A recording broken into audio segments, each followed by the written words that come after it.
Salam damai dan sejahtera untuk Bapak, Ibu, dan Saudara yang kekasih di dalam Kristus. Kita akan melanjutkan pembacaan, pembelajaran dari firman Tuhan untuk menjadi refleksi dalam kehidupan kita dan menjadi pedoman dalam kita melakukan kehendak Allah. Kita akan mengakhiri pembacaan dari kitab Kejadian.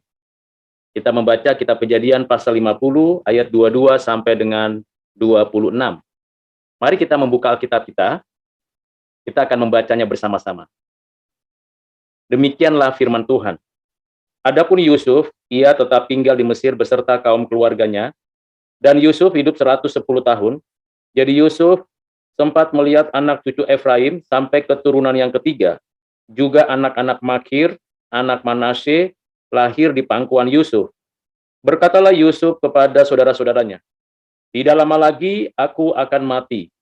Tentulah Allah akan memperhatikan kamu dan membawa kamu keluar dari negeri ini ke negeri yang telah dijanjikannya dengan sumpah kepada Abraham, Ishak, dan Yakub." Lalu Yusuf menyuruh anak-anak Israel bersumpah, katanya, "Tentulah Allah akan memperhatikan kamu pada waktu kamu harus membawa tulang-tulangku dari sini." Kemudian matilah Yusuf berumur 110 tahun. Mayatnya dirempah-rempahi dan ditaruh dalam peti mati di Mesir. Demikian pembacaan firman Tuhan pada hari ini. Mari kita kembali berdoa memohon hikmat bijaksana dari Allah kita untuk kita mengerti apa maksud Tuhan dan tujuan Tuhan di dalam ayat-ayat yang baru saja kita baca. Mari kita berdoa. Bapa di surga, terima kasih untuk hari ini kami sudah membaca firman-Mu. Kami mau mengertinya dan kami mau jadikan ini pembelajaran dalam kehidupan kami. Agar firman-Mu ini tidak berlalu begitu saja, tetapi kami mau menjadi pelakunya. Pelaku firman Tuhan yang menjadikan diri kami anak-anak yang taat kepadamu. Ya Bapa, kasihanilah kami, oleh Roh Kudus-Mu beri pencerahan, kekuatan, dan kasih Kristus memenuhi hati kami. Terima kasih Bapa, dengarkanlah doa kami, yang kami sampaikan hanya di dalam nama Tuhan Yesus, Juru Selamat penebus kami yang hidup. Amin. Bapak, Ibu, Saudara yang kekasih di dalam Kristus, kita sudah belajar 50 pasal dalam kitab Kejadian ini. Puji Tuhan, anugerahnya cukup bagi kita. Sehingga kita diperkenannya membaca, mempelajari, merenungkan. Tentu banyak hal yang belum kita pelajari secara mendetail, namun setidak-tidaknya kita bersyukur karena kitab ini sudah kita baca dan kita mendapatkan banyak sekali pembelajaran. Bagi Bapak, Ibu, dan Saudara yang belum pernah mempelajarinya, atau ingin mendengar kembali video-video pembelajaran mengenai kitab Kejadian, silakan cari dan temukan di kanal YouTube ini secara berseri dan tentunya akan bermanfaat, berguna bagi Bapak, Ibu, Saudara. Dan jikalau sudah mendapatkan berkat rohani dari firman Tuhan yang dibicarakan, didiskusikan, dijelaskan, kiranya menjadikan itu juga saluran berkat bagi banyak orang. Mari kita melanjutkan pembahasan pembelajaran kita dari pasal 50 ayat-ayat terakhir. Di ayat 22 dikatakan, adapun Yusuf ia tetap tinggal di Mesir beserta kaum keluarganya, dan Yusuf hidup 100 tahun. 110 tahun. Puji Tuhan. Ternyata memang Tuhan memelihara, menjaga bangsa Israel. Bangsa yang besar ini, yang kelak akan mendiami dan tinggal di tanah Kanaan.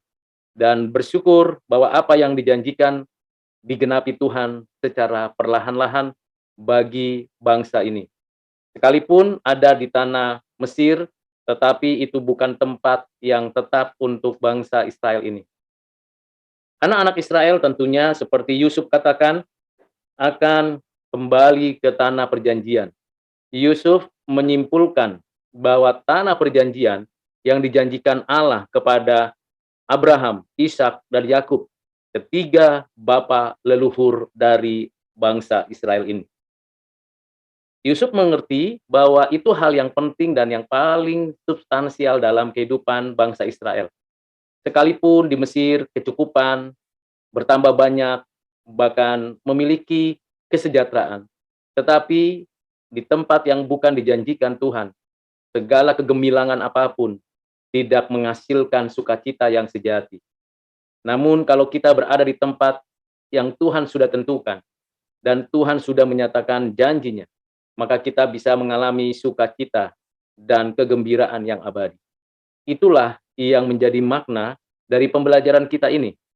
Yusuf menyaksikan anak cucunya dan mengetahui bertambah banyaknya anak-anak dari keturunan ayahnya ini. Orang-orang Israel bukan hanya bertambah 1 kali lipat atau 2 kali lipat, berkali-kali lipat. Diperkirakan kecepatannya bisa sampai 10 atau 20% per tahun per generasi. Sehingga pada waktunya nanti ketika 400 tahun kemudian atau kurang lebih 20 atau 10 generasi yang ada di Mesir, mereka sudah ada kurang lebih 2 juta jiwa. Suatu jumlah yang sangat besar pada waktu itu dari sebuah bangsa yang tadinya hanya 70 jiwa. Bapak Ibu Saudara yang kasih dalam Kristus, Yusuf menyampaikan pesan seperti pesan yang sama, tetapi lebih detail, lebih kristal dari apa yang disampaikan oleh Yakub sebelum ia meninggal dunia.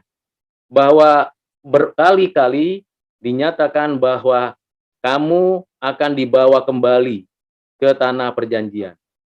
Umat Israel, orang-orang Israel, keturunan Israel akan dibawa kembali ke tanah perjanjian. Siapakah yang membawanya? Tuhan yang membawanya. Dengan kuat kuasanya. Tentu proses ini tidak mudah. Karena ada sebagian juga yang sudah kerasan di negeri orang. Ada juga yang sudah menikmati budaya ataupun kebiasaan di Mesir. Bisa jadi ada yang sudah melangsungkan pernikahan atau pertemanan dengan orang-orang Mesir atau orang-orang bangsa lain yang ada di Mesir. Tetapi Yusuf dengan suatu keyakinan yang penuh berdasarkan janji Tuhan Allah kepada Abraham, Ishak dan Yakub, maka dinyatakan dengan tegas, anak-anak Israel ini akan dibawa kembali ke tanah Kanaan. Dan itu dapat dibuktikan, diwujudkannya dengan ia berpesan, supaya tulang-tulangnya, kalaupun masih ada, itu seharusnya dibawa juga ke tanah Kanaan. Yusuf tidak mau tulang-tulangnya, jasadnya, walaupun tidak lagi akan bermanfaat apa-apa, tetapi di balik itu ada pesan yang sangat penting bahwa Israel, keturunannya, memiliki tanah perjanjian. Dengan prinsip ini, maka kita menyadari bahwa sehebat dan sekuat apapun kita di dalam dunia yang fana ini, selalu ingat perjalanan hidup kita sampai akhirnya tiba di langit dan bumi yang baru. Bumi ini hanya persinggahan sementara. Kita dapat menjalani seperti di padang gurun, penuh dengan tantangan, penuh dengan ancaman, tetapi sekaligus peluang untuk kita menyaksikan cinta kasih Tuhan yang sungguh luar biasa di dalam penyertaannya untuk kita. Dan itulah yang diyakini oleh Yusuf. Akhirnya pada usia 110 tahun, Yusuf meninggal dunia. Seperti kebiasaan para pejabat, orang-orang yang berpendidikan dan berkedudukan tinggi, dikuburkan atau disimpan mayatnya di peti Mesir. Peti mati di Mesir itu bukan semua orang dapat memiliki kesempatan. Hanya orang-orang tertentu yang memiliki hak untuk mayatnya ditaruh di peti. Mengapa? Karena memang itu khusus untuk Firaun, khusus untuk pejabat tinggi di Mesir. Dan ini mengindikasikan nantinya besar kemungkinan tulang-tulang Yusuf masih bisa terlihat jelas, bisa ada bentuknya ketika nanti bangsa ini keluar dari tanah Mesir. Dan itu memberikan kepada kita gambaran bagaimana Tuhan memelihara dan menjaga bangsa ini. Namun kita harus perhatikan dengan baik-baik. Ini adalah sebuah peristiwa tunggal yang artinya bukan menjadi pengajaran, bukan menjadi prinsip untuk seluruh tatanan penguburan. Bukan berarti bahwa setiap kita tulang-tulangnya itu akan kita gali lalu kita bawa ke tempat asal kita. Bukan demikian. Ini khusus untuk Yusuf. Mengapa demikian? Karena memang bukan hanya Yusuf saja bukan yang meninggal di tanah Mesir. Kalau Yusuf sudah umur 110 tahun, bagaimana dengan Ruben, Simeon, Lewi, dan anak-anak Israel yang lain? Tentu jauh lebih berumur, jauh lebih tua dari Yusuf. Andai kata pun mereka itu usianya lebih tua sebelum dipanggil oleh Tuhan, pastilah mereka juga akan dikebumikan di tanah Gosyen. Tetapi tulang-tulangnya tidak dibawa ke tanah Kanaan. Mengapa? Ya karena memang yang bisa dibawa tulang-tulangnya hanyalah Yusuf. Mengapa Yusuf saja? Karena tulang-tulang Yusuf itu ada di peti Mesir. Dan peti Mesir itu mengindikasikan sebuah peti yang bisa mengawetkan tubuh yang sudah tidak ada lagi jiwanya. Karena itu Bapak Ibu Saudara, jangan ikut-ikutan melakukan seperti apa yang dilakukan oleh Yusuf. Karena ini spesial untuk Yusuf.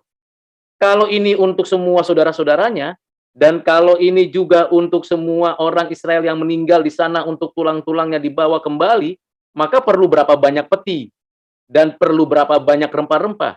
Peti dan rempah-rempah spesial untuk Firaun dan bangsawan di Mesir. Jadi tidak mungkin. Karena itu ini spesial untuk Yusuf. Mengapa spesial untuk Yusuf? Karena ini mewakili Israel. Karena itu Bapak Ibu Saudara, kalau kita ada di perantauan, kita mungkin tinggal di luar tempat lahir dan besar kita, atau tempat asal mula nenek moyang kita. Bukan berarti kita tiru seperti Yusuf, menggali kuburan tulang-tulangnya yang meninggal di perantauan lalu dibawa ke tempat di mana tempat kelahiran nenek moyang kita. Tidak demikian. Tidak boleh ditiru dan tidak ada kaitannya. Kalau misalnya pun ada, itu bukan prinsip rohani. Itu adalah suatu habit atau kebiasaan dari suatu etnis. Jadi tidak ada kaitannya dengan kehidupan rohani. Ini perlu saya sampaikan untuk Bapak Ibu dan saudara-saudara dari etnis manapun, dari suku manapun. Tetapi kalau ada yang merasa mau menggunakan ayat ini menjadi ayat pembenaran diri bahwa ayahnya, ibunya, kakeknya, neneknya yang meninggal di perantauan lalu kemudian tulang-tulangnya bau dibawa ke kampung halamannya, boleh-boleh saja, tetapi itu bukan prinsip rohani.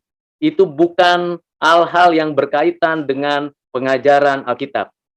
Supaya kita bisa membedakan antara prinsip rohani, kebiasaan etnis, dan peniruan-peniruan yang tidak seharusnya menjadi dasar untuk melakukan satu tindakan seperti yang disampaikan oleh Yusuf. Kita bersyukur karena semula kita membuka dari kitab Kejadian ayat 1 pasal 1, dan yang menjadi menarik bagi saya adalah Kejadian pasal 1 ayat 1 Allah menciptakan, dan Kejadian 50 ayat 26 Yusuf berada di peti di Mesir. Ada kehidupan dan ada kematian. Di antara kehidupan dan kematian ada janji-janji Tuhan yang tidak berubah. Bapak Ibu mau tahu apa pemikiran teologisnya dari kitab Kejadian ini?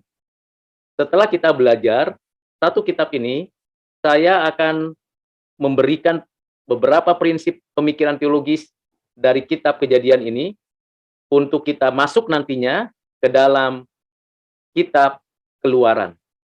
Kiranya Bapak Ibu semakin tekun membaca dan mempelajari firman Tuhan, dan kita semakin tekun melakukan kehendak Tuhan dan menjadi saluran berkat bagi sesama. Tuhan Yesus memberkati kita sekalian. Mari kita berdoa. Bapak, terima kasih untuk firman yang sudah kami dengar, kami pelajari, kami uraikan. Tuhan, kami bersyukur 50 pasal sudah kami baca, dengarkan, dan pelajari dari kitab Kejadian. Bersyukur untuk begitu banyak dan limpahnya pengajaran-Mu. Kiranya Tuhan menolong setiap kami dapat mengingat kembali apa saja yang sudah Tuhan ajarkan melalui firman. Dan ajar kami juga bertanggung jawab untuk menjadi pelaku firman. Dan semuanya kami syukuri di dalam nama-Mu Tuhan Yesus. Biarlah Tuhan menolong kami untuk pembelajaran berikutnya. Tuhan mengasihi kami, Tuhan memberkati kami. Terpujilah Tuhan. Di dalam nama-Mu Tuhan Yesus kami berdoa bersyukur. Amin.